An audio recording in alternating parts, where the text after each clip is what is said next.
Hey everybody, sorry I'm a little bit late. It's doing some last minute prep work that I thought I had ready and it was not. Uh Such as life is. But all the invites and announcements are done and sent. Oh wait. I'll post content warning in a bit. We'll just pre-type it now.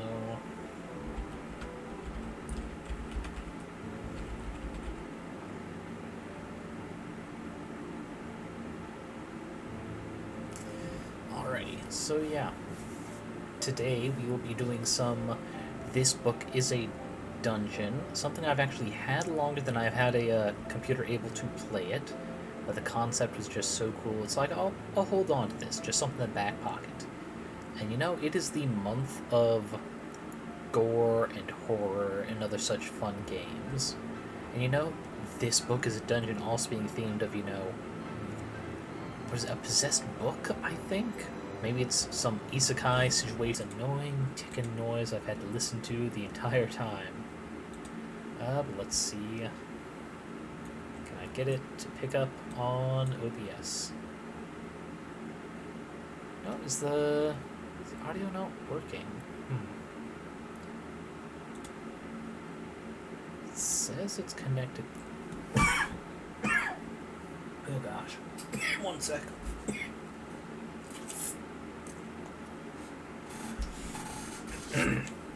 Ugh, sorry, that came out of nowhere. Oh boy. Alrighty, yeah, let's see if I can't get this audio fixed, unless you guys are able to hear it.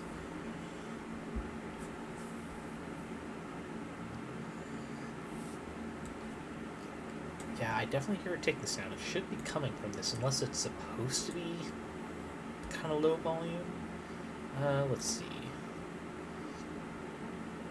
Here we go. What if I say 127%? Anything noticeable? No.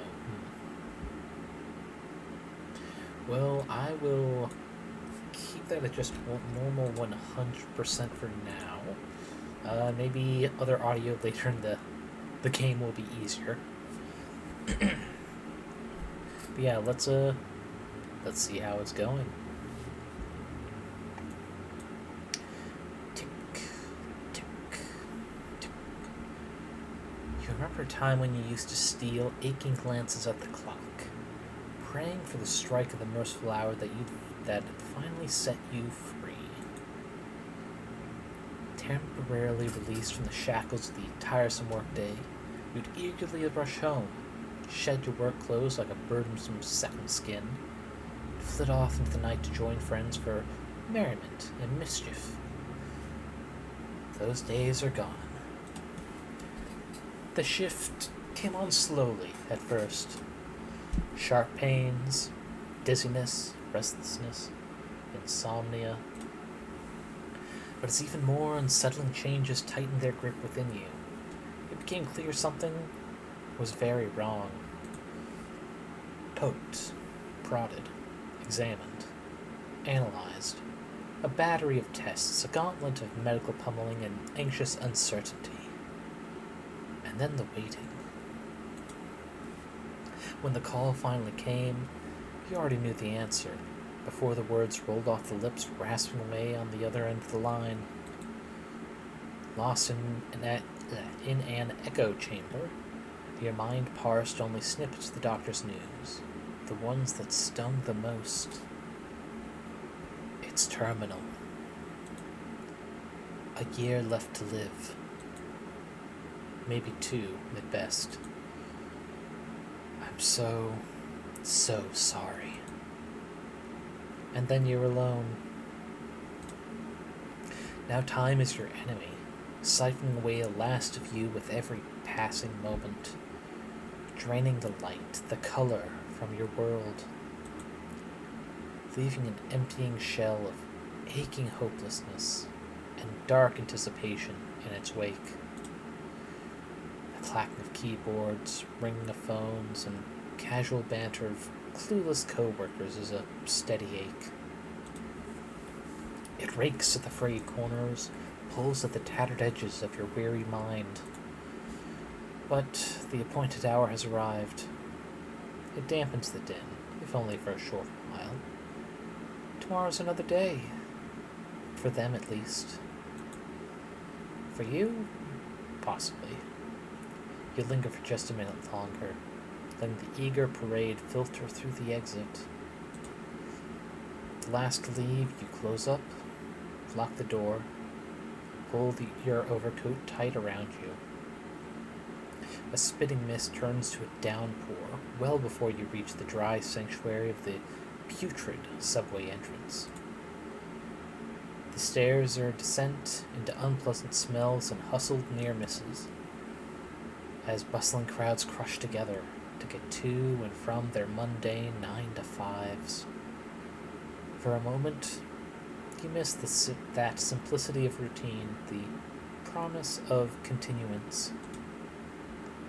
Standing at the edge of the platform, you look down at the electrified tracks. Wind picks up in the tunnel, signaling the rapidly approaching train. Your mind wanders. You imagine what it'd be like to be on the tracks right as the train comes barreling through at 60 miles per hour. Death is a beacon, drawing you ever closer. It swirls and dances on the sparking steel girders below, teases and taunts only inches away. Come to me, whispers the siren call. And you know what? I forgot to put the content warning up, and this seems like the best time to do it, so, content warning. I think gore and violence is a safe bet. So we're just going to put both, and let's go ahead and pin that for, oh. Why won't you let me pin? Oh, God, do I have to go to the frickin' Twitch for it? Wonderful game. Sorry, wonderful system, OBS. Well designed. Let's try... There we go. Pinned till the end of stream. Okay. So here comes the siren call. It's not yet time. You take a few steps back from the yellow line. 20 minutes feels like an eternity in the packed subway car. Damp, sweaty, exhaustion and regret mixed with promise and illusion. A wagon full of cattle. Oblivious, tuned out, numb. Stop by stop, the opening and closing of the door thins the herd. It's a welcome culling, a shifting of space, a loosening of knots. Soon you're the last, and you can breathe easy again. But you still scan the car with a quick glance, out of habit. One last time to make sure you're truly alone. Except you're not quite alone. There's a small leather satchel sitting on an empty seat in the far corner of the car. Glance around again, not trusting your weary eyes. There's still not a living soul save your own. The handrail is sticky with grime from the clutch of 1,000 dirty fingers, just filthy. You wince at its touch, but it offers stability as you work your way to the other end of the car, towards the orphaned satchel. Where did its owner go? The bag is weathered and worn. Some tired soul will no doubt be missing its contents, you gather. A high-pitched whine pierces the air as the car rocks and rattles. The lights flicker. 32nd Street. It's your stop. Time to go. We're gonna take the bag. Instinctively reach out and swipe the bag. Figuring it's better off in your hands than left to wander the dark tunnels inside a giant metal beast alone.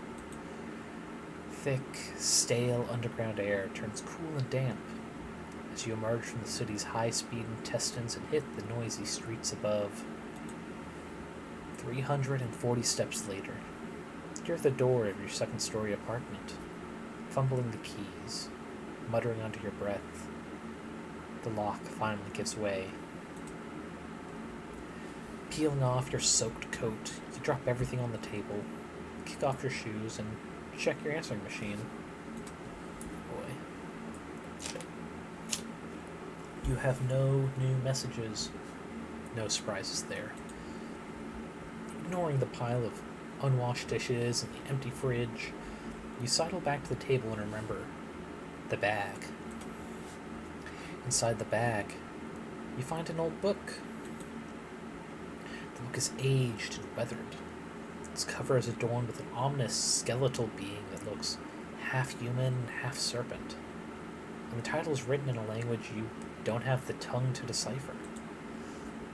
But nonetheless, we open the book. Unlocking the old book, you open the cover and flip through the dusty pages. The book appears to be blank. How odd. Well, it's a book we can't read. Let's see what happens if we flip to the back. Turn to the last page. Nothing. Random page? Flip to a random page, find nothing. Are your eyes playing tricks on you, or do you see the faint glimmer of words fading from view just now? Again, another random page. Flipping through the page, a faint flicker of ink catches your eye. You flip back several pages trying to find it.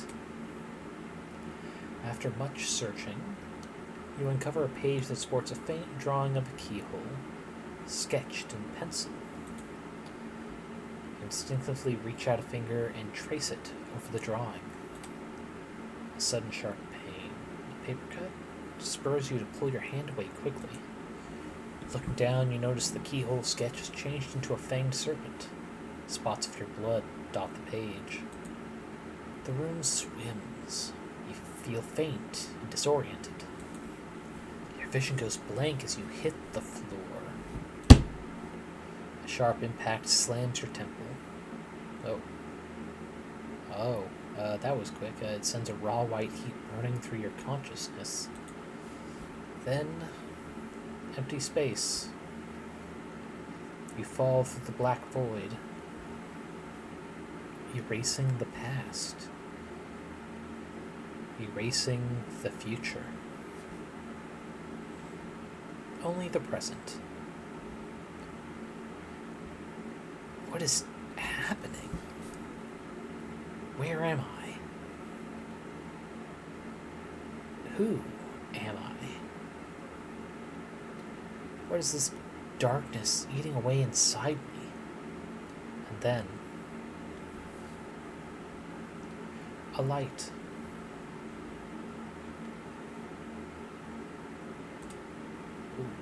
You awaken in a small chamber, illuminated by the light of a single flickering torch resting in a sconce at the far wall.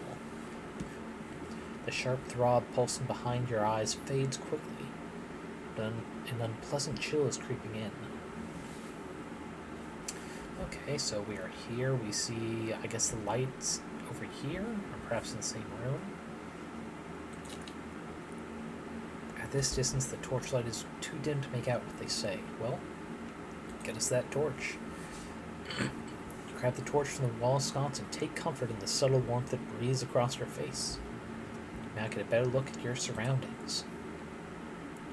Holding the torch closer to the floor, you can clearly see the inscription carved there. Chapter 1. Why the Walls Bleed. A heavy wooden door to the south appears to be the only way in or out of this pit.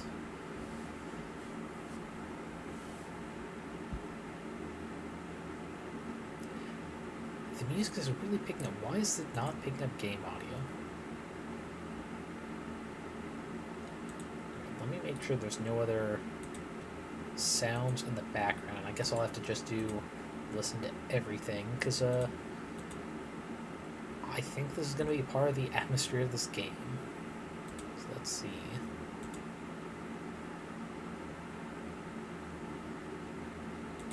Like that, and anything? Nope. Alrighty, I guess we're swapping to hear everything. Let's see, audio output. Okay. So when noise gets back, we'll be able to see if that's working. Okay, so let's go to the wooden door. The door creaks and shudders as you open as you strain against its weight. Find yourself in a larger stone room that's cavernous and empty. The echoing sound of water droplets comes from a passage to the west.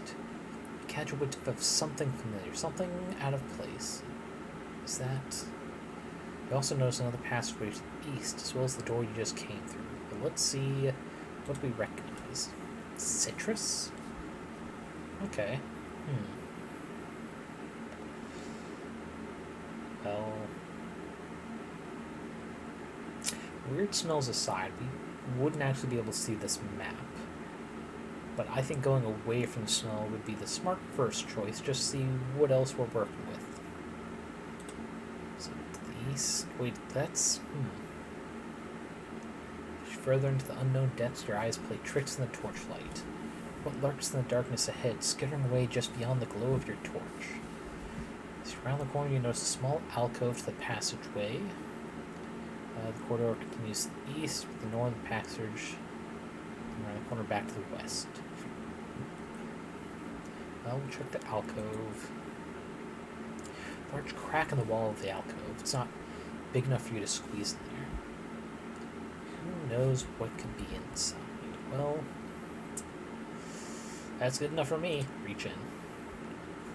Reach in the crack and you find a crude mechanical switch. Well, yes please. The rumble of grinding stone further ahead from the corridor to the east. Okay. Well, we will now be going back to the west, because I am coward. Okay, to the smell of rotten fruit to the west. The narrow corridor opens into a dead-end room that reeks of overripe fruit. You're blasted with a sweet, pungent odor which nearly overpowers you. As you look around, you notice a viscous reddish substance draining out of several large, round holes in the wall. Gross. This mysterious fluid drips down a slow, syrupy cascade, collecting in stone basins carved along the base of the wall.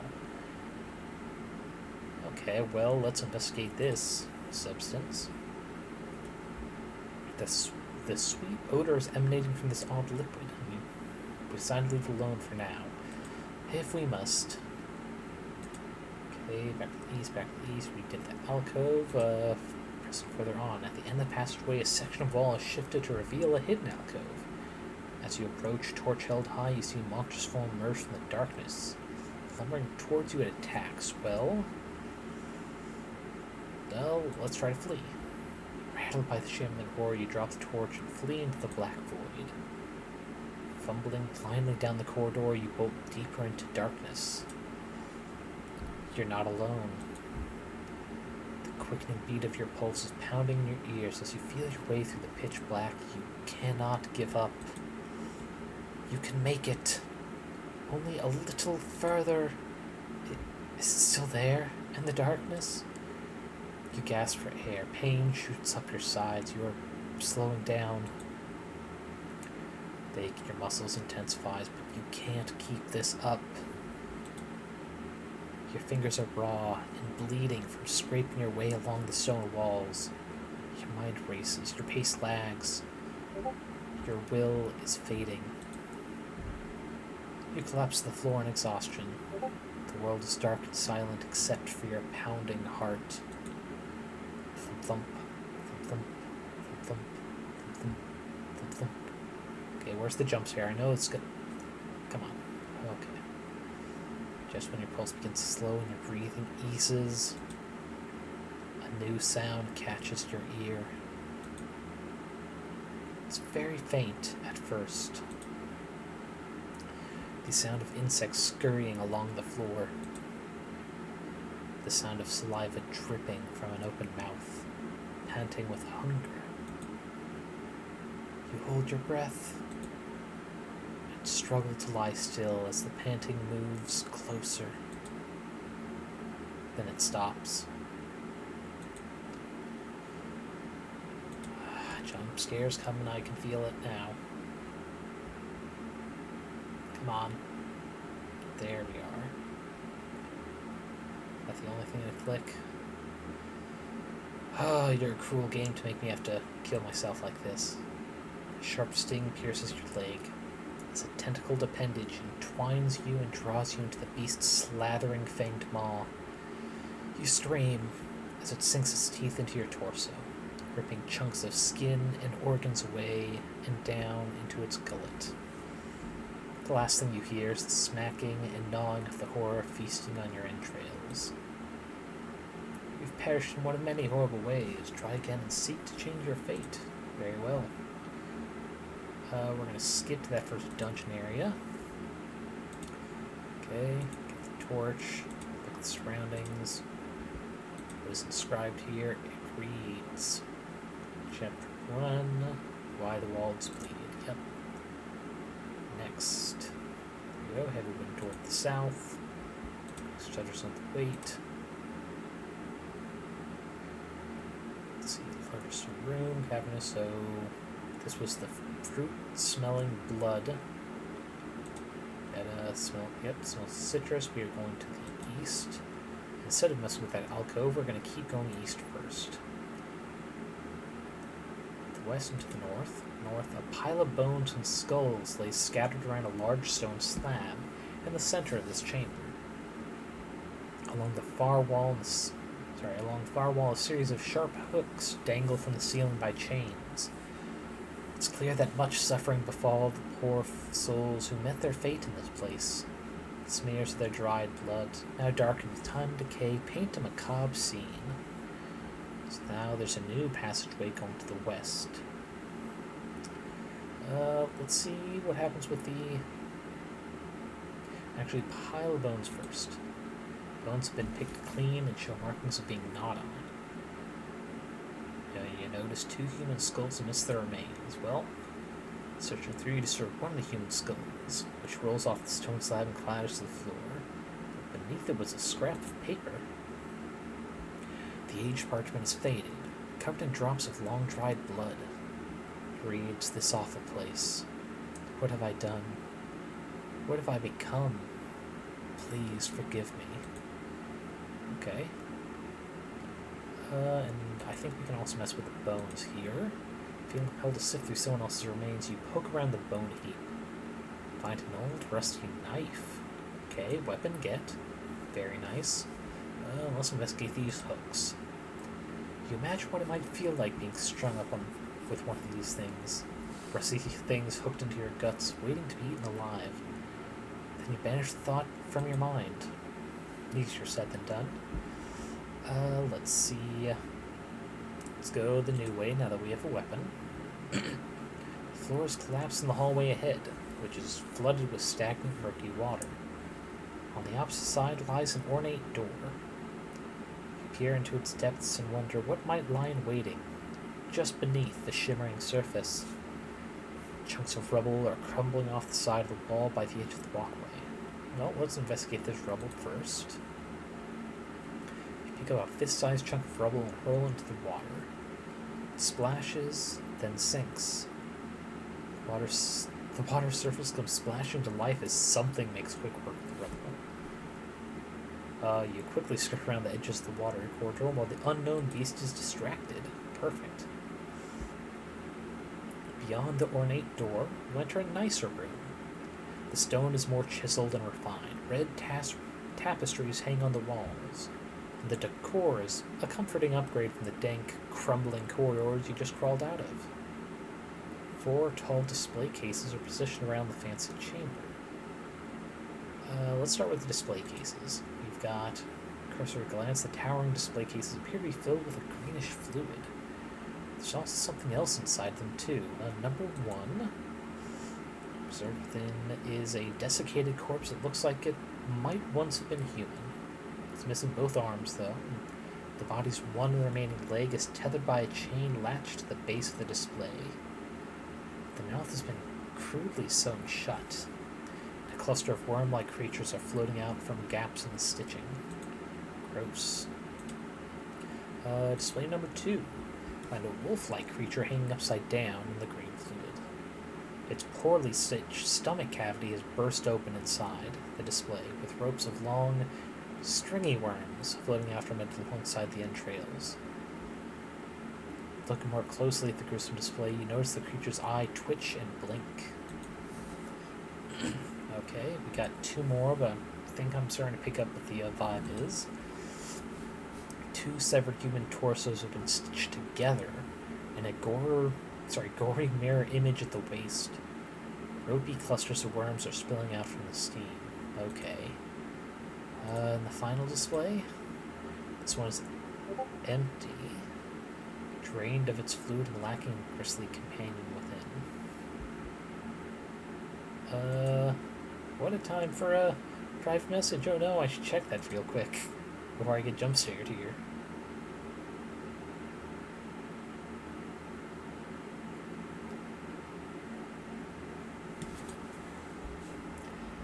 Oh, he's asking about a site link. This will be quick. One sec.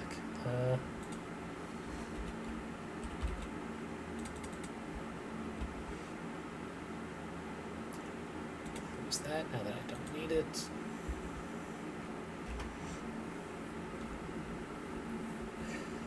Okay, I guess that distraction out of the way. I guess I gotta go back to whatever this is going on here. Okay, what else do we want to do? There's a stairway leading up here, closet here, or back from whence we came. Let's start with the closet. The door's locked. Well, shit.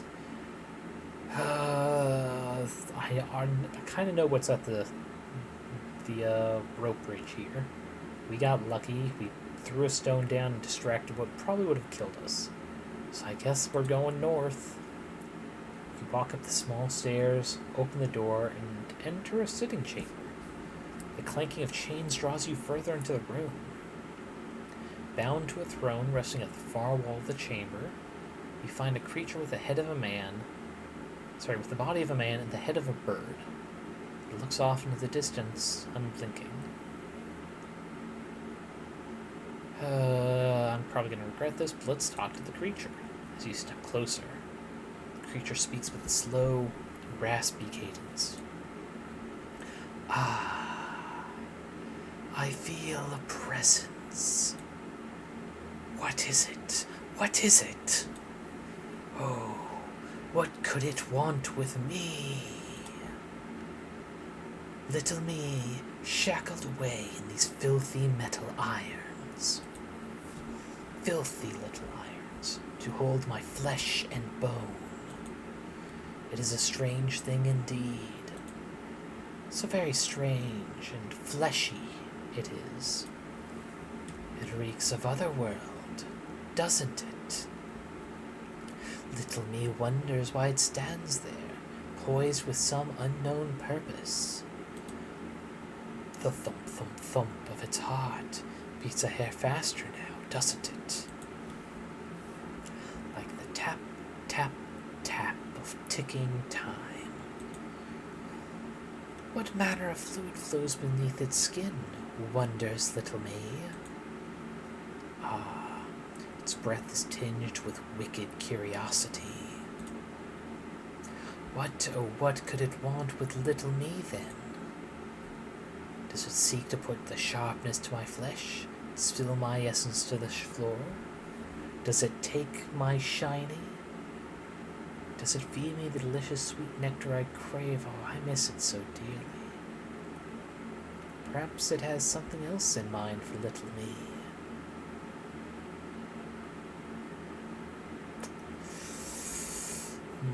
Seems like a mistake. Go for this. We will find a way to bring the sweet nectar, and that'll probably keep us alive, so... What else could we possibly want? Well, we're going to leave to the south. Let's try going back up to the north. We're going to investigate this other large door. The heavy door is decorated with scratch marks and dried blood stains, but is locked. Okay. Go back here. I was waiting for the next time to come to play, so we are going to try and take the shiny.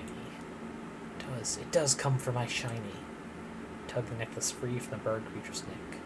Now it searches for my sweetness. I guess so. We'll leave to the south. We'll go to the closet. Lock the door and creep into the large closet, which appears to be home to many strange vials and instruments of some dark alchemy.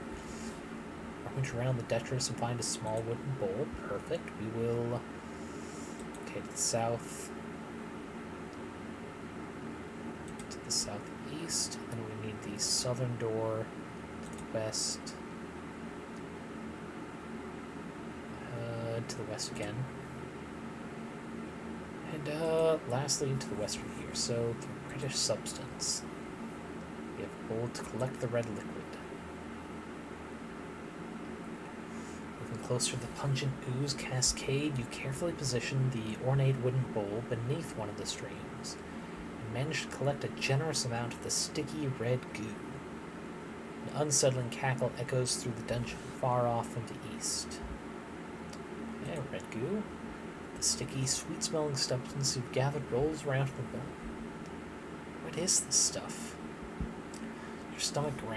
It feels like ages since you've had anything to eat or drink. Well, curiosity tells me to take a sip. Fold your lips and take a sip of the unknown liquid. It tastes like syrupy sweet heaven, but after a few seconds, the tingle of titillated taste buds on your tongue turns to pure molten fire. Your lips, mouth, throat, and stomach feel as if you've been fed a steady diet of nails and turpentine. Ugh. You spend the next few moments writhing on the ground, choking in pain, and gasping for air. The soup fades and you can function again. We are not going to indulge.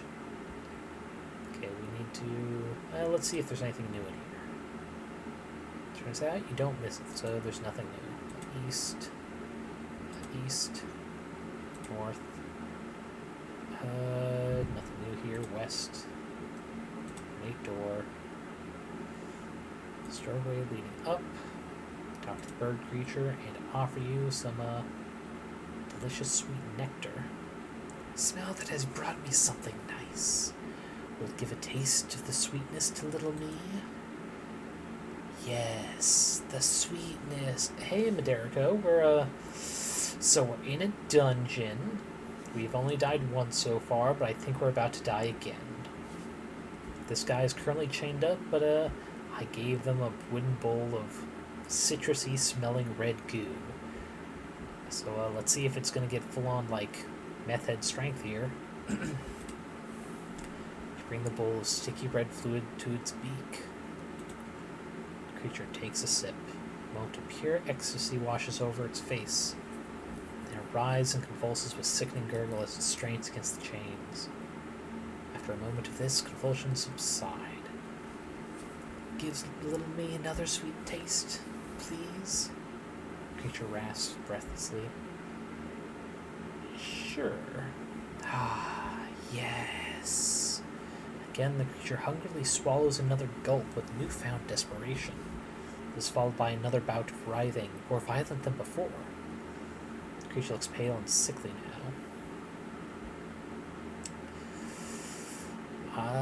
You know what's best for you, I guess. Give it the rest of the ooze. You pour the final drops down its beak. The bird creature writhes in agony one last time. Twitches, jerks his head to the side, then stops moving. After a moment of stillness, the creature's skin pulsates and begins to liquefy. Ugh. You look closer to the bleached bones of the bird creature's skeletal remains and notice a strange object in the pile. It's another key larger than the first. You grab the larger key. The bird creature's corpse rests on the throne, peacefully. Well, I think we now have a way through the large door. Let's see, decorated scratch marks, dried bloodstains, still locked with the key. It fits. Okay. You unlock the door, and the key immediately crumbles away to dust in your hands. That's not good. Okay, gonna just take a sip before this. Alrighty. You step through the doorway and enter a sprawling cavern. The door slams shut behind you and disappears. That's not good. The floor drops off in a sharp cliff up ahead. You can't yet see what lies beyond. dim reddish glow illuminates the cavern walls beyond the precipice. You also hear boiling gurgle and bubbling sound echoing from the path ahead. As you creep closer to the edge, a thunderous howl reverberates through the cavern. Look down at the sickening mass right below. That is disgusting. Cave floor on the ground below is almost entirely covered in a mixture of slime and thick, ropey strands of mucus. A giant worm-like beast is perched on the far side of the cavern, belching blasts of a sweet-smelling red substance from its putrid orifice. I'd like to stop thinking about its orifice, please. The vile liquid flows outward from its pulsating frame and pools to the opposite end of the cavern. You watch it slowly drain into a hole in the wall, traveling to the deeper reaches of the underground realm. Probably the room where we found it. Yeah. Gross. A muscle involuntarily constricts in your stomach, and you feel a sudden powerful thirst for the putrid red substance wash over you. At the same time, the revulsion of having tasted the foul waste liquid from this worm being causes you to retch violently. Another howl from the beast echoes through the cavern. It's partially blocking the path ahead. Well, before climbing down, let's look around up here. I scan the nooks and crannies of the upper cavern. The beast howls again, shaking the cavern walls. Knocks loose a few fist-sized stones from along the wall, okay. Also notice a narrow ledge you didn't see before. Appears to creep around the side of the cavern, but you can't see where it leads. I have a feeling if we get close, we're going to be tempted to drink some more. So let's try the narrow ledge. The ledge is barely wide enough to get a footing on. We manage to creep out into the upper cavern as you grip the wall tightly. Inch by inch, you move your way across the gap. When you finally risk a glance at the ground far below, you realize that you're right above the worm beast. Just when the fragile ledge crumbles beneath your feet, sending you flailing downwards towards the grotesque creature. Well, shit. And right into its gaping maw. You're thrust into dank, putrescent darkness as the slippery membrane of the beast's stomach intimately caresses your flesh. I don't like the use of intimately there, okay. As your air runs out, digestive juices begin burning your skin and eyes. You remember the rusted knife tucked away in your belt. The blade handle hits your grasp. Pulling it with all your strength, you plunge the jagged blade into the creature's stomach wall. Ichor spills over you, and the brittle tremors with violent force. You frantically stab again at the darkness. The blade cuts deeper. Again, and again. Just as your strength begins to fail, you see a crack of light and push towards it, slicing with your last will to survive. Precious air comes in big gulps, birthed in a membrane of blood and slime. You emerge from the worm's innards very much alive. The giant worm, however, is lying still in a growing pool of its own fluids. Foul. You wipe off as much as you can and make haste to the stairwell beyond. As you descend, the rough-hewn cave passage gives way to stylized arches and sunken corridors that draw you deeper into the well-lit chamber ahead. Okay, I think we got through the first dungeon. Yep, new map. Torches illuminate the entire length of this decadently adorned hall. A series of gallery paintings are hung along the north wall, while a towering statue stands watch over the far east. Paintings seem like a smart start. What have we got? First one, small silver plaque below reads, "The Silent Library." I'm not going to touch it until I see them all first. Painting number 2. It's called "The Darkness of Night." Interesting. And the last is called "Four Walls." Well, of the three, this looks like the safest if I get like sucked into it Super Mario style. Push your finger against the canvas. The fogginess creeps into your field of view, stifling your vision. Your vision fades to white as vertigo strikes you. You find yourself moments later in empty space. I fucking called it. I got sucked into the painting. You wake in a cramped, sterile room. The walls are bleached unnaturally white. They glow faintly, illuminated by some unknown force, and I can barely move. Ooh. It's impossible to stretch out. There's only room to turn around in place. Within moments, the stagnant air becomes more dense. It's harder to breathe. The walls are pushing in, and there's nowhere to go. The white space is pressing in all around you. Make it stop. Please. And our prayers will not go answered, will they? Breathe. No breath.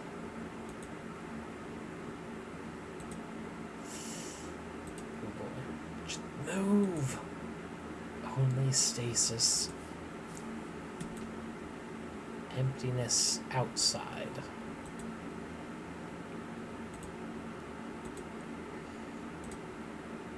Emptiness within.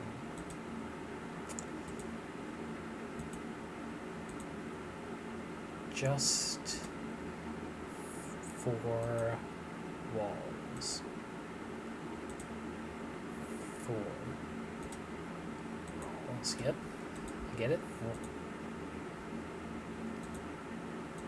Just loop again. No.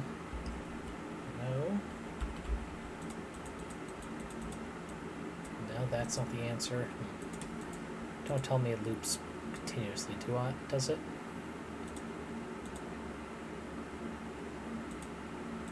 What if I... What? Now it's three. Three walls. 2, 1. These walls. Wow. Yep, I see. Okay. Walls. Wait, does it? It does scroll over. Silence is deafening.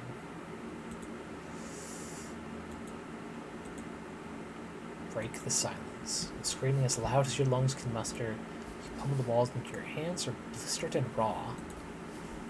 As you slump against the wall exhausted, your blood drips from your hands to the floor. Pools by your feet, seeping into previously invisible cracks in the bleached surface. It reveals an inscription. It reads, Chapter 4, the canvas. Oh god, I was just at Chapter 1, I skipped to 4. Oh god. The blood seeps away into the floor itself and vanishes. But looking up, something is different. Are your eyes playing tricks on you? It appears the room has grown slightly larger. Okay. Let's start with the south wall. South wall feels curiously rough beneath your fingertips. Pockmarked with tiny holes, dotting its entire surface. Almost invisible until you put your face close enough. Small puffs of air seep out from the pores every few seconds. Is the wall breathing? It couldn't be. It's just a wall. And we'll work our way up to the west wall.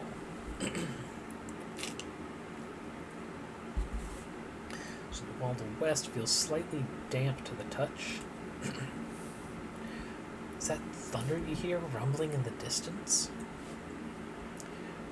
Your bones begin to ache as you feel the approaching storm. Except you're pressed against a wall in a small white room. Just a wall, nothing more. Okay, next is the east. The east wall is firm, solid, impenetrable. As you press closer, a musty smell of freshly disturbed soil greets your nose. It's coming from the wall itself. Holding your ear to its surface, you hear the faint sound of movement coming from beneath. Tiny pinpricks of sound clattering away. The wall remains there, unmoving. Finally, the north. Surface smooth and cool to the touch. Pressing your ear to the wall, you hold your breath and listen carefully. Your pulse beats loud in the white silence. But it seems there's nothing there. Just a blank, unyielding wall. How long have you been in this place? Hours? Days? Scouring the same four walls over again. One wall, two walls, three walls, four. Walls cool beneath your fingers, so smooth and cooling. It's devoid of imperfection. Not a scratch, blemish, nook, cranny, or marking to be found anywhere. Its purity taunts you. So beautiful. So hateful. But just a wall nonetheless. One wall, two wall, three walls. Maybe it's saying I need to go to each one 4 times? Cold, empty surface reflects back view. There's nothing here. Oh. We hoped. Okay, to the east wall then. Minuscule clatter behind the firm surface tiptoes around your head, leaving traces like faint footprints. Follow their path leading you deep inside. Through the forest, through the valley, they lead you to an old house. Its windows are clouded with dust, wood rotting from the passage of time. You reach out to knock on the ancient door, and instead find yourself tapping away at a blank white wall. Okay, I go for the west. Salty mist now wafts over your face. It's almost refreshing. Lick the brine from your parched lips, and the room begins swaying and rocking. Tossing and turning on the turbulent sea, you grasp at the air to steady yourself. Vertigo overtakes you as waves come crashing over your head. When your eyes open again, you're left clutching the wall. And the south wall. Now you can almost hear the hiss, hiss, hiss of air teasing you from the south wall. What slumbers within this porous obstacle? What does it think about you pressing so close to it? A silly thought, honestly. Walls can't think, or breathe, or slumber. Has it been years instead? Perhaps decades? Your flesh feels tighter, more brittle. There must be a way out of here. Just go back and forth from south as you place your face next to the porous wall again. The gentle hiss of air coming from within comes a sudden formidable gust. Indeed, sprawled out on the floor seems a safer place to be than pressed up against the turbulent wind wall. The million tiny pores glow red. The air grows hot and oppressive. Amidst the howling gale comes a booming voice. Liars! All liars! Don't listen to the fools. Such nonsense that's spewed.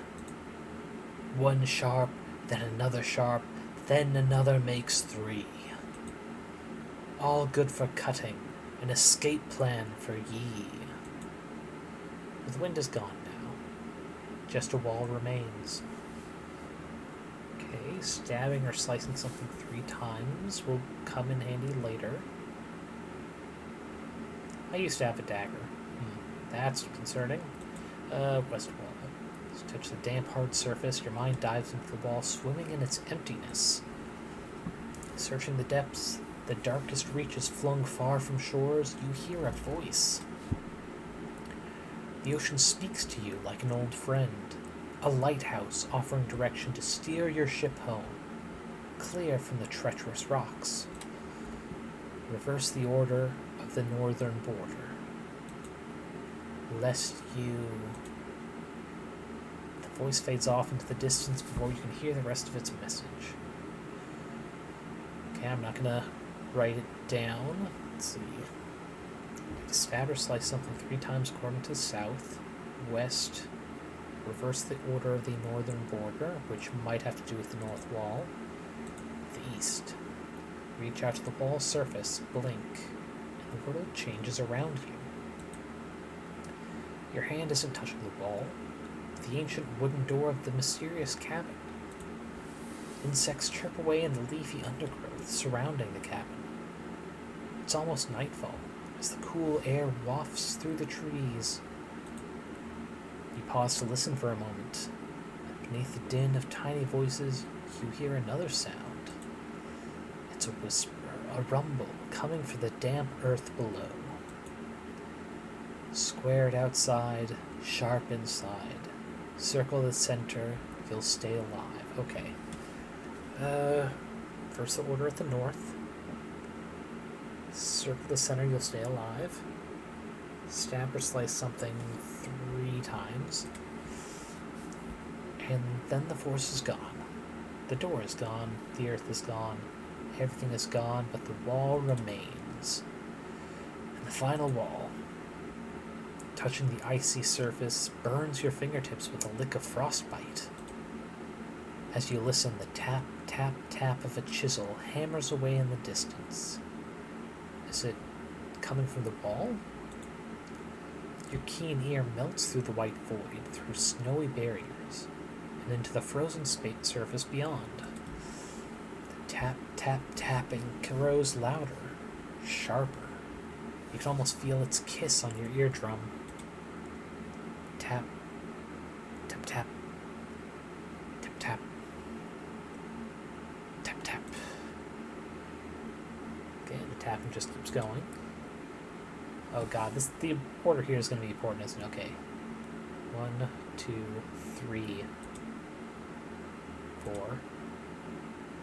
Round, then sharp, then boxed inside. Round, then sharp, then boxed inside. Round, then sharp, then boxed inside. Okay, this... Ooh. Forget this rhyme, you won't survive. Round, then sharp, then boxed inside. Strange thing for a wall to say. But then again, it is just a wall. Nothing more, nothing less. Oh boy. An opening appears in the west wall. As you step into the room, you hear a sound behind you. Turn to find the passageway you came through has disappeared. You're trapped again. You're in another empty white room, however, there's something on the floor in the center. As you crouch down to investigate the object, you discover it's a small but thick-handled paintbrush. We're going to start with examining. These bristles are soft to the touch. You feel nice on your skin as you press the tip of the brush to your open palm. Your fingers trace a path over its handle, which appears to be made of some kind of bone. Etched into the handle of this artistic tool, you find strange runic symbols and primitive shapes. A circle, a large square, a small square, and a V. Familiar yet alien. At the very bottom of the brush handle, your finger passes over an odd indent. It's a secret button. Well, not so secret anymore. You press the tiny button and a thin, sharp blade springs forth from a concealed hole in the base of the brush. Okay, I guess we try to use it. Don't have any paint, but there is the blade. Desperation to escape this ivory prison takes hold of your mind. As the sting of the blade draws across your flesh, your blood flows freely. You dip the brush into your open wound. It's time to paint. Okay.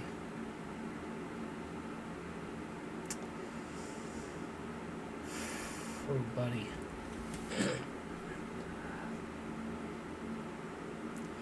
So go around the center, you'll be safe. Shit, what was the rhyme? I think the rhyme was just going around the center. Okay, let's try just circle.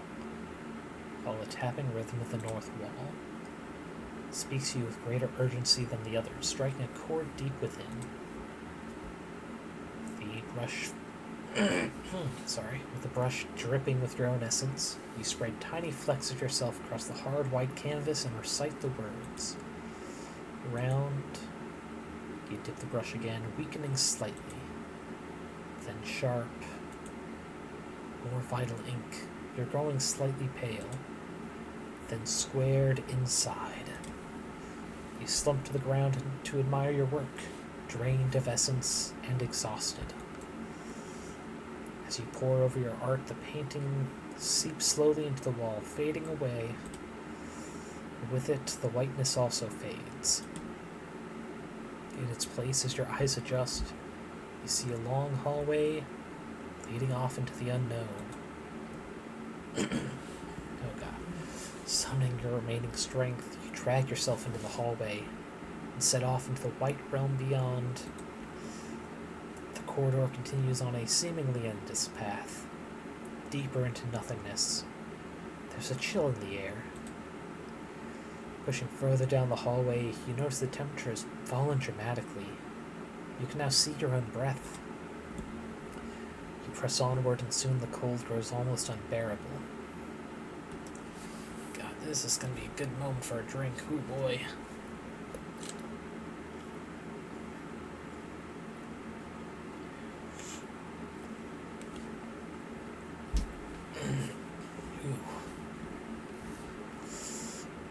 Well, if it ends up keep getting colder, it's better to keep going forward while we got the energy. Snowflake brushes your cheek, then another, and another. Within seconds, you're covered in snow, caught in a blizzard. As you trudge step by step in deepening snow. Yeah, falling asleep in a blizzard is a easy way to die, so let's keep pushing forward. The walls, hallway, and floor have disappeared. All bearings are lost. Your eyelashes are frozen, teeth chattering, numbness enveloping you like a blanket. And still we must continue. One last push. You force yourself to keep moving. Forward. Anywhere. Another step. 2. 3. 4. Then you notice a brilliant glow in the distance, cutting through the whiteout. You will yourself towards it. With every step closer, an inkling of warmth unfurls inside you. It's subtle at first, but it grows and grows and grows until you find yourself grasping, clawing your way towards the light, pushing ever onward. Soon your feet are walking on soft grass. The dampness in your bones is replaced by the kiss of sunlight. A lone purple flower sits in the center of a grass clearing, surrounded by the snowy valley. It looks so peaceful, so serene. You find yourself on your knees in front of the flower. That's a little out of nowhere there, game.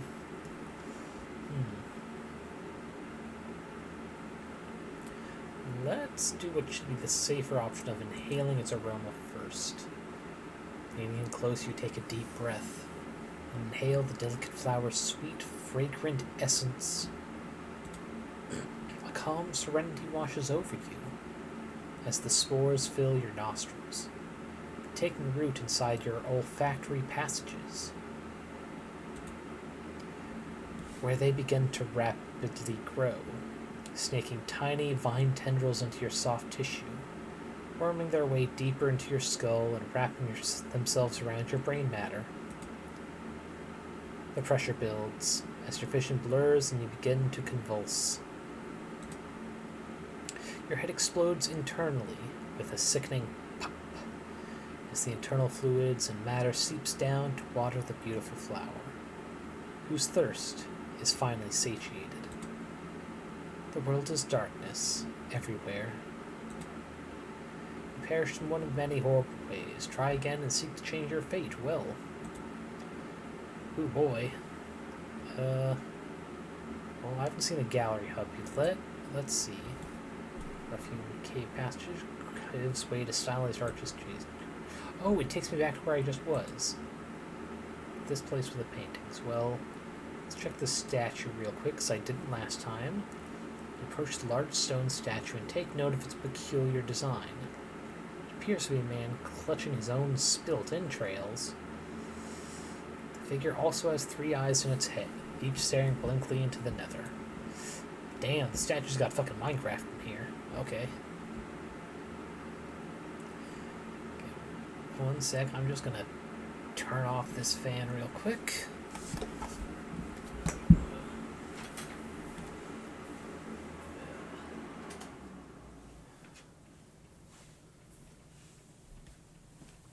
There we go. Starting to get a little too chilly in here for the game I was playing. Okay. Well, we did painting 3 last time. Let's see, painting 1 is a library. I do like me some libraries. Let's touch this painting. Reach out to touch the canvas. And the moment your finger makes contact with the aged paint, the room spins into a blur. Knots coil in your stomach as your body is wrenched into the air. When the world stops spinning and you regain your senses, you find yourself in a study brimming with books. A warm glow emanates from the crackling fire. You're tempted to recline in one of the fine leather chairs, positioned near stacks of books in this well-stocked study. A piece of singed parchment rests on a small table by the fire. The only exit is a door to the north. Let's start with this singed parchment. It reads, Chapter 2, Texts of Damnation. Very well. I guess we'll look at the stack of books. Several books with intriguing titles stand out from the rest. Well, let's select. We've got The Sting of Passion, The Creeping Doom, and Nothing Left to Give. Going off of the 3 paintings, I think these all represent them, and are perhaps hints of how to handle it. Test that. Nothing Left to Give. It describes a young couple's struggle for survival while lost in an Arctic storm. You know, it's starting to sound like it, yeah. Find yourself captivated by a particular passage. Diana knew her injuries would slow them down, and the growing pain in her side was nearly too much to bear. Without food or water, they had little chance to make it back to shelter and weather the storm in this weakened state. They had been wandering for days, unable to regain their bearings in the tundra wastes. The howling winds kissed their frost-bitten cheeks as blinding snow threatened to engulf them in its icy embrace for eternity. It was the numbness creeping to their extremities, slowly at first, then with a quickening finality that most alarmed them. Yet the couple pushed onward, in spite of the inevitable, grasping for a sliver of hope. Yaemon knew Diana's strength, her slipping health. Her will to continue on was fading fast. His own was faltering too, as last remnants of daylight seeped away into the wintry void. They were lost. Weary from exhaustion, the couple found a lean-to amidst a copse of barren trees and collapsed in the snow. They huddled together to try to eke out every bit of warmth from their bodies. Yaemon built a small fire using the last of his tinder. It was a struggle, but they needed to eat. Delirious with hunger and weak from her injuries, Diana's vision slipped in and out of focus. She remembered Yaemon mentioning food, but they were all out of anything to eat. It had been so long since she had a nice warm meal. Hunger gnawed at the hazy edges of her consciousness. Did he just shuffle off into the darkness, or was it a hallucination? A pop of the fire woke Diana from her feverish slumber. The smell of cooking meat set her stomach aflutter. I can't believe it, but I caught us a rabbit, he said, in response to her sudden staring. It's almost ready. Too weak and groggy to move, Diana's excitement grew when the warm chewiness of cooked rabbit met her lips. She hadn't expected to eat another meal, given their dire situation. It's so good. Gaemon winced a smile, just as a blast of Arctic wind rattled the fire. Eat up. This is all for you. You need your strength. I'll be fine. He refused to eat, despite her weak protests. I love you, he whispered, and fed her another portion.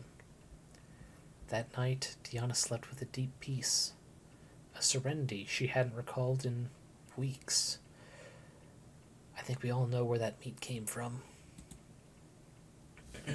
By morning, the storm had cleared, leaving a blue sky and sun-drenched brightness in the wake of a tumultuous night. When Diana opened her eyes, she saw smoke from the settlement campfires not far off in the distance. Look, we're not far. We're going to make it. No reply.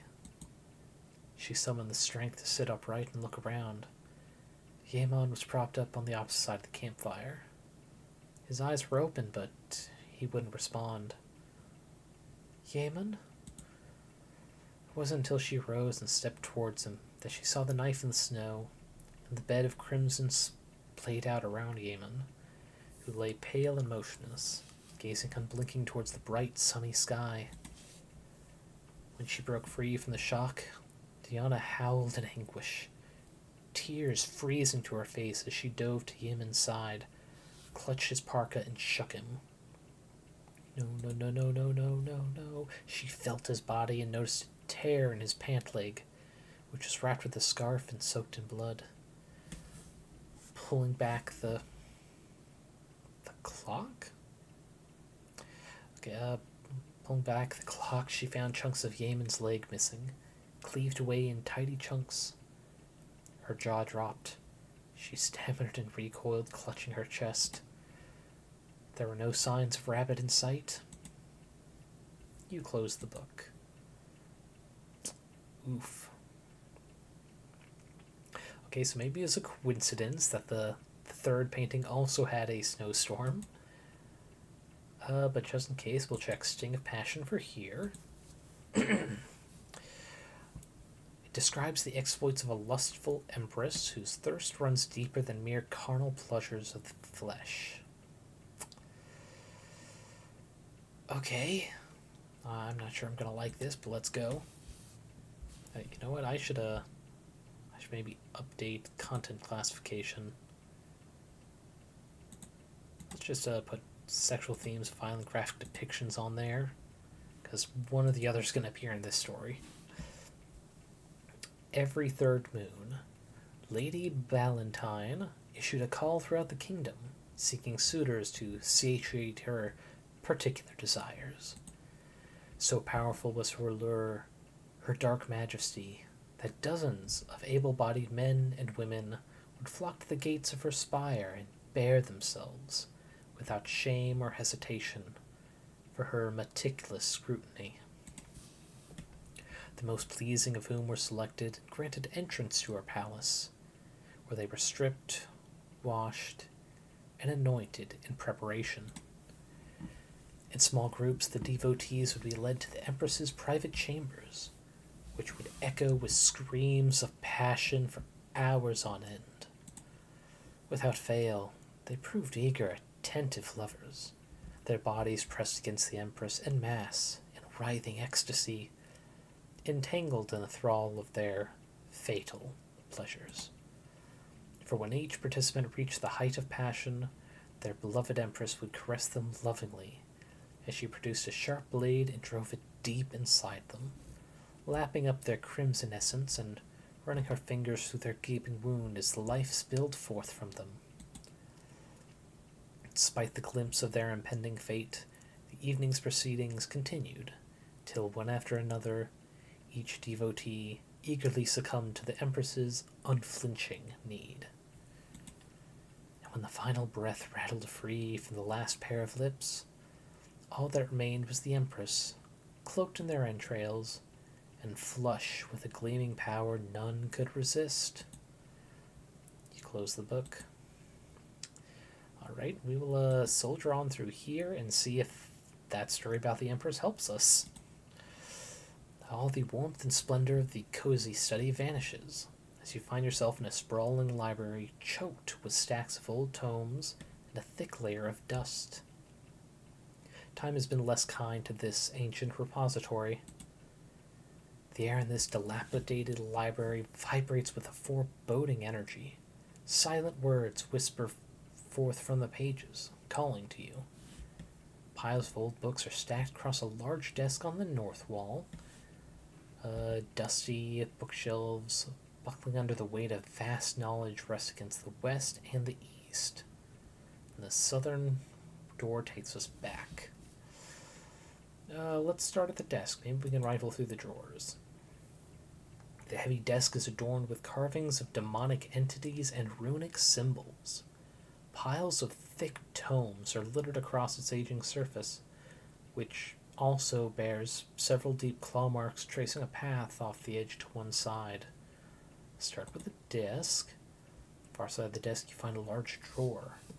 Lock's keyhole is situated inside the mouth of a famed human skull carving. Okay, so we're looking for a key. And the tomes. It's a miracle these texts have stood the test of time. Their brittle pages seem held together by some unknown force.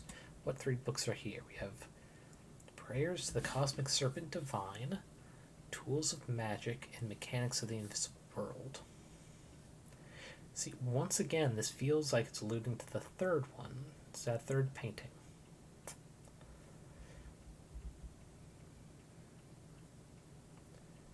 Let's assume that once again these are in order helping with paintings. Let's go with Prayers to the Cosmic Serpent Divine. Words are scratched on the page, penned in dark crimson ink. We shall read it. Entwined in your veins, dark father, I am a riddle unsolved, a crucible of burnt offering. Let my smoke rise to the heavens and seep into the deep valleys below. Breathe me in eternally. Let my blood be your blood, my tongue be your tongue, as I speak thy name and summon forth the locusts to strip away my flesh. For light is the darkness, the aged ones await, rotting, to consume the world anew, feasting on themselves, in anticipation of the glut to come. Emerge once again from your chrysalis, stretch muscle, bone, and talon. Sharpen your teeth on the fair city below, for your faithful await the third coming of your ceaseless presence. You close the book. Okay, so Ouroboros, kinda, because they feast upon themselves. Let's go West Wall books first. An endless parade of tomes with grim, peculiar titles is found. Okay. Inked, bound, and cataloged, these antiquated books hail from a time long lost. We have demonic entities from beyond, Sinox and defense. Let's read this in case it helps us. Yeah, let's read about Sinox and defense from Psychic Assault. Oh god. Another trip. Okay. A simple serenity of mind is a prime requisite for building a foundation of proper defense against psychic attack from man, demon, and beast alike. Practice in clearing all thought and stilling the consciousness is necessary to begin layering your protective mental state.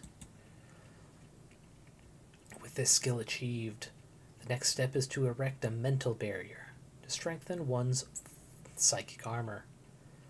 Hone it into an impenetrable field that flows as an outer layer throughout your body. Take care to confine yourself to periods of rest and social confinement during the initial improvement of this process, else it's possible to weaken the psyche through exhaustion and become susceptible to attack. Close the book. Okay. What else was in here? Codex of Symbols. Okay, we've got Light, which is this little slime-looking dude. The Dark, which is a four-legged spider. Labyrinth Spiral, fitting. The Truth, which is kind of looks like a man who's just chilling, like one leg propped on the other. Twin Peaks, reference to the show, and also kind of looks like boobies, hee hee. And that's it. Okay, Summoner Initiate's Grimoire. Walking the path of the Summoner Initiate is a dangerous prospect to those not of the utmost soundness of mind, body, and spirit. Demonic entities slithering beyond the veil are eager tricksters, waiting for every opportunity to possess the living. Those that walk in the darkness, and the rest of the pages are torn and singed. Curious. Okay, well, let's go see what this other rows of books. So many words from a long time ago. Knowledge and arcane power collide across the pages of these texts. Oof. Quite a lot of books. Let's start with the Book of Fraud and Fakery. Clever. It appears the book is entirely blank inside. That's funny. Flip through the pages anyway. There we go. Halfway through, you find a secret compartment hollowed out in the pages. Find a small key carved out of a human finger, but I don't like that the character can recognize that. But okay, we found a bone key. Let's see, north wall of the desk. To the desk. Use the bone key. Place the bone key into the lock and turn it until you hear it click. The skull carving springs to life and bites down on the fragile bone key, snapping it off in the lock permanently. Desk drawer is unlocked. I'm thinking we'll go back. No, we'll examine the contents. Inside you find a small silver bell and a bag of salt. There's a strange mark inside one of the drawers.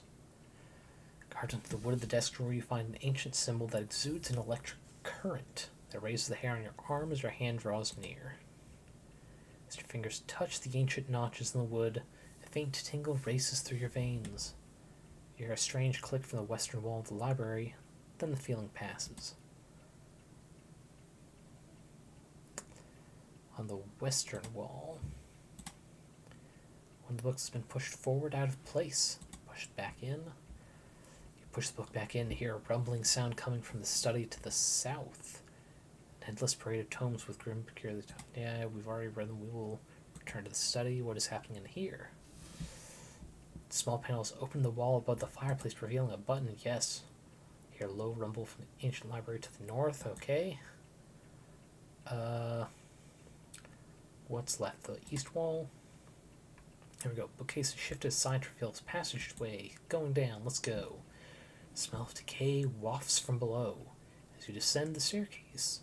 A crisscrossing network of long scratch marks are clawed along the descending passage. You hear something creeping up the stairs towards you. Counter a sight cluster. Yeah, we're gonna attack. Oh god. Dodges my attack. I slip. And it prepares to attack me. Oh god, we managed to dodge. Battle continues. Attack, yeah, that's all I've got. Injured, prepares strike. Okay. The injury superficial. Battle continues. Attack again. Critically damaged, so next one should kill it. Managed to dodge. Final attack. It dodges. Damn it. Come on, hit. Managed to dodge. Just hit it, please.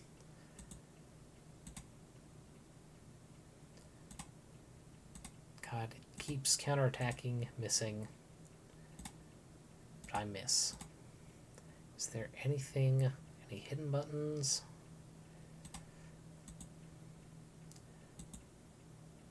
Let's see. Keep managing to dodge it. There we go. Slain the sight cluster. Weird name. Survive the encounter. You absorb the blood of your fallen adversary and feel invigorated. Stairs lead upward to the west and downwards to the east. Let's see, north, east. So west first, that should open. North? No, do I have to go back to the east wall? Just go through there? I guess I do. Okay, well, next we need to go east. Faint whisper echoes from down the stairs to the north. The trail of scratch marks continues around the corner down to the south. Let's ignore the whisper for now. Let's go south. Okay, the atmosphere grows heavier as you round the corner and continue down the stairwell. With each step further, the staircase feels a little colder. The hair on the back of your neck perks up. The stairs go down to the west. Yeah, because north is just back where we came from. It's immediately clear this room was born witness to many awful happenings. You can feel a dark, powerful residual energy lingering throughout this chamber. Deep gouges, dried blood stains, and singe marks on the stone walls and floor weave an unspoken chronicle of ancient ritual, sacrifice, and otherworldly encounters. See, the side walls of this grim ritual chamber are lined with narrow cabinets. There's a large altar. Or northeast to leave. Let's start with cabinets. Once well stocked, these old cabinets are now mostly littered with old dusty herbs and a vile assortment of bottled ingredients. But searching does not come up completely empty-handed. We have a tiny key and candles. Okay, nice. Over to the large altar. Don't have all the tools necessary yet. Okay. North, let's go, upwards to the north. North again. Here's the whispers. So, whispers come from the chamber down the stairs to the west. It sounds like it's saying give.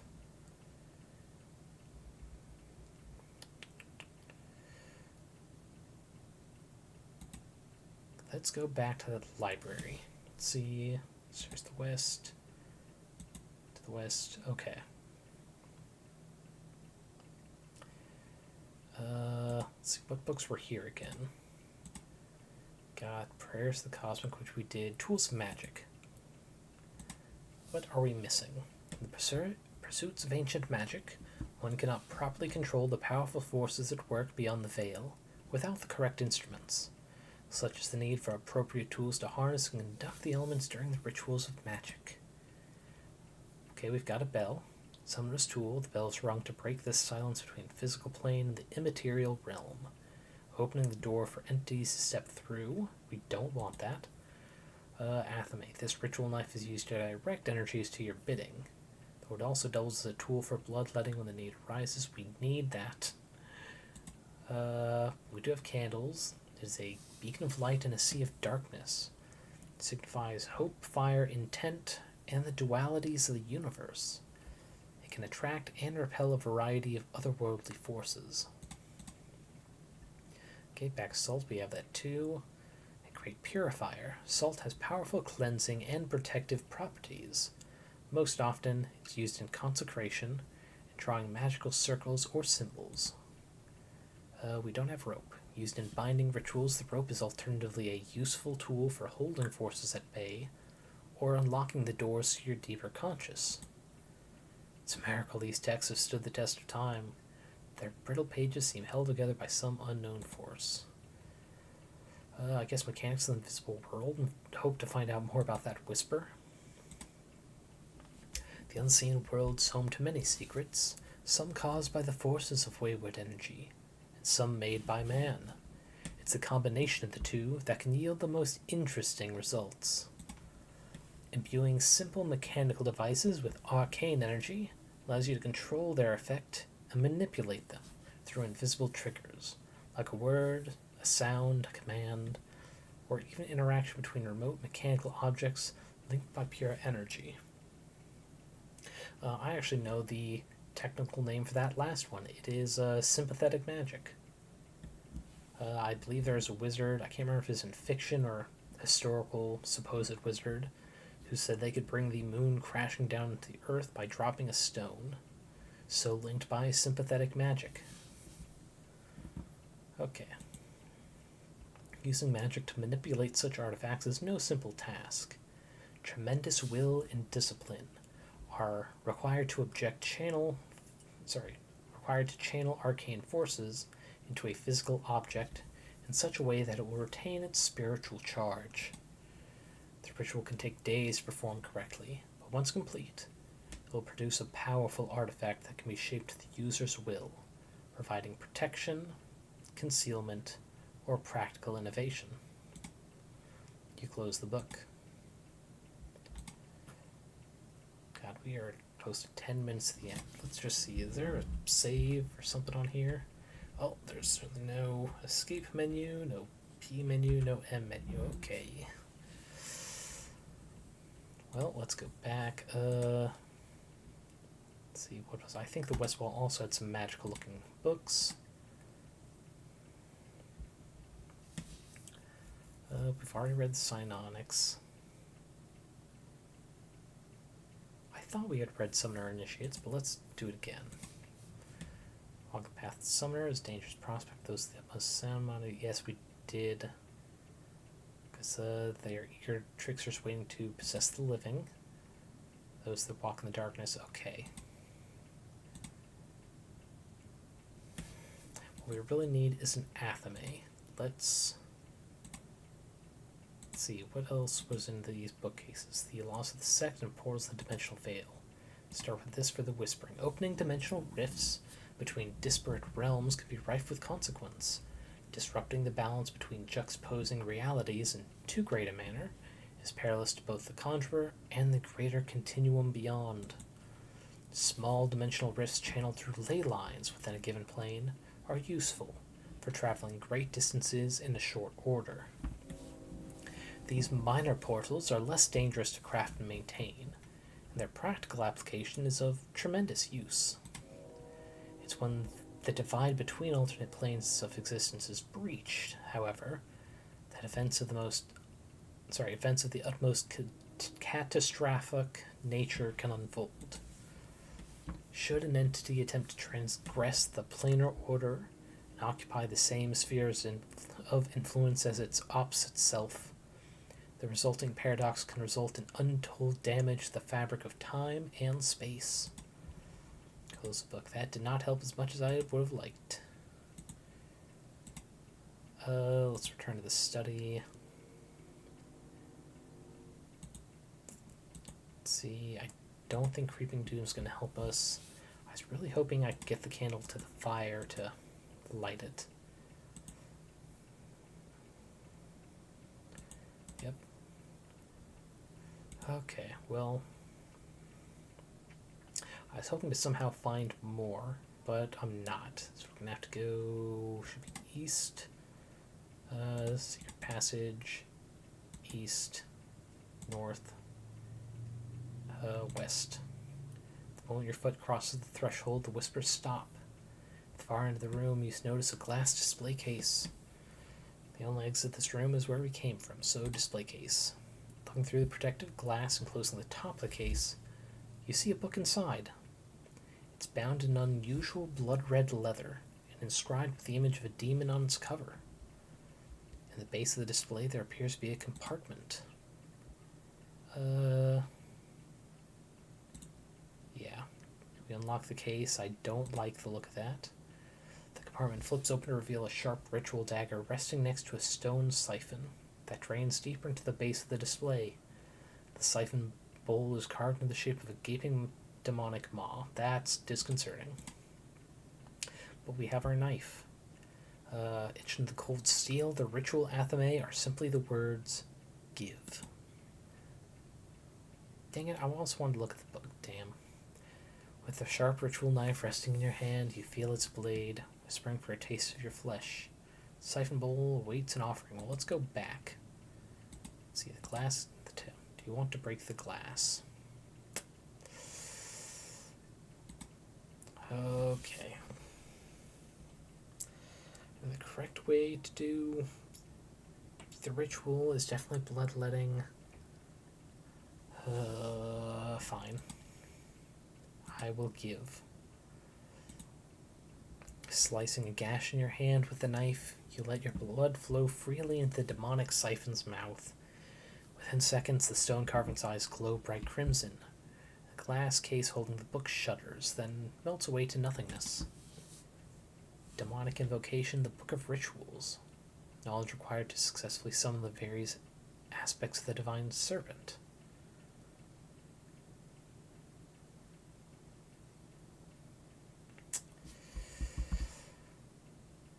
Yeah, might as well.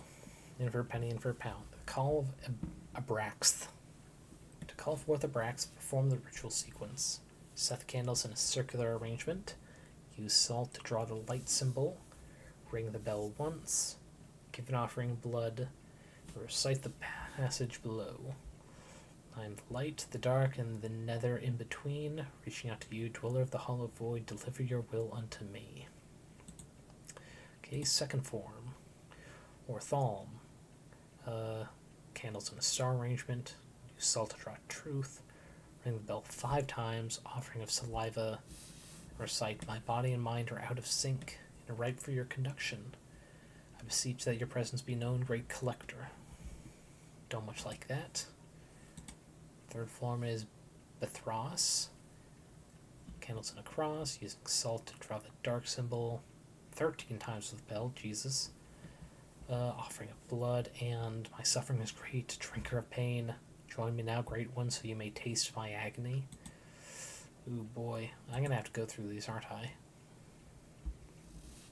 Let's see, Zerasul has star arrangement, twin symbol, ring the bell 9 times, offering of hair. Recite this passage. Our fires burn as one. Dark tempter of the underrealm, show your forms that I may marvel in your divine splendor. Might as well see the 5th.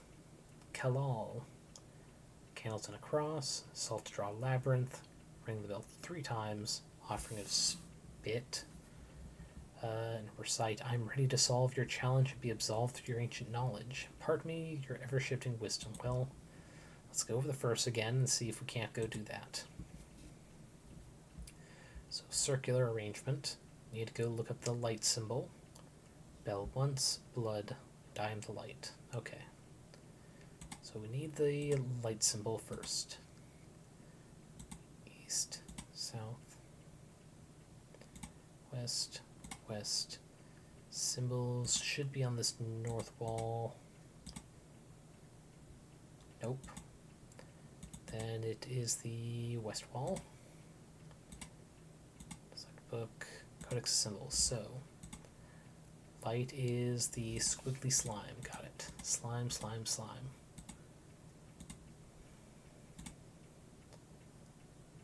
Don't need east wall. Secret passage. East. Yeah, I forget how many times for the bell. West. Display case. Book. First. Circle. Slime shape. 1 ring. Blood. I am the light. Oh god, that is still a lot. East. South. South. West. Altar. Begin the ritual. A circle. Slime. 1 time. Blood. I am the light. You summon a Abraxth. Ooh, go. Very nice pixel art, though. I will give them that. An echoing voice calls out, resonating around the ritual chamber from beyond the veil. When it reaches ear-splitting volume, shaking the very ground you stand on, the gateway appears in the form of Abraxth emerges. I've traveled far to heed your call, summoner. Pray that your cause is great enough to match the toll you must abide for the gift of my presence. The demon sniffs the air. I sense that you seek passage away from here. Such passage I can grant, however. My arduous travels have inspired a great thirst. Come closer to me, summoner, so I may replenish. The demon beckons.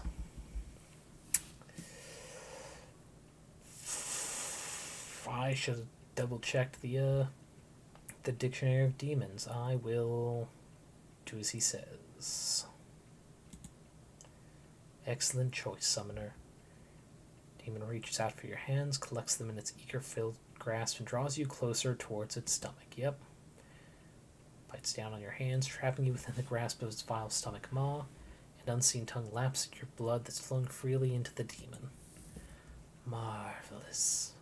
Unhinging its jaw, the creature then inhales deeply, drawing your vital energy straight into its body.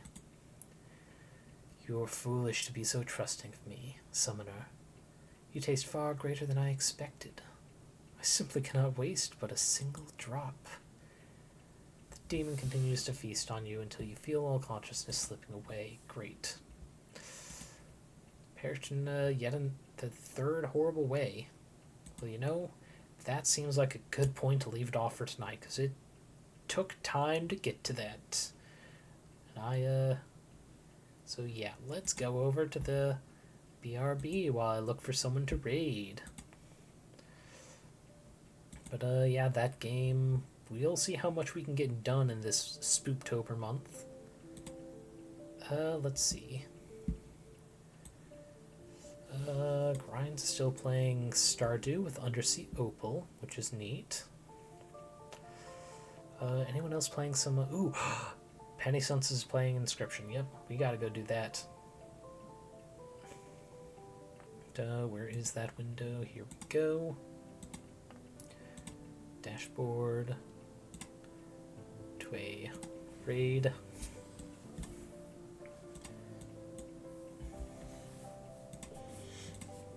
There we go. Start the raid towards Penny, because I want to see them play some more Inscription.